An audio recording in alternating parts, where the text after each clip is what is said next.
నమస్తే అండి. March 21 and మీ daily guidance wheel of fortune, 10 of wands and the moon.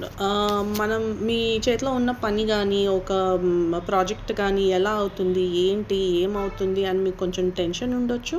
నేను ఒక్కడనే మొత్తం భారం అంతా లాగుతున్నానే అని ఒక కొంచెం ఓవర్ ఎగ్జాషన్ కానీ లేకపోతే ఓవర్వెల్మింగ్గా అనిపించవచ్చు. Too much happening, I'm doing too much అని చెప్పి. ఆ మాత్రం anxiety and stress is okay today because wheel of fortune ఉంది. Wheel of fortune is telling that everything is working in your favour. అన్నీ కూడా మీ మంచికి, మీకోసమే పనిచేస్తున్నాయి ఈరోజు. మీకు కావాల్సిన రిసోర్సెస్ కానీ, ఎనర్జీ కానీ, గైడెన్స్ కానీ, వాట్ ఎవర్ ఇస్ రిక్వైర్డ్ మీకు వస్తుంది. అండ్ వాట్ ఎవర్ మీ చేతిలో ఉన్న పని కంప్లీట్ అవుతుంది in a happy way. So tension అవ్వడానికి ఏం లేదు. ఈరోజు ఎట్లాంటి అగ్రిమెంట్స్ కానీ, డీల్స్ కానీ, కాంట్రాక్ట్స్ కానీ, నెగోషియేషన్స్ కానీ, క్లయింట్ కాల్స్ కానీ ఏదైనా సరే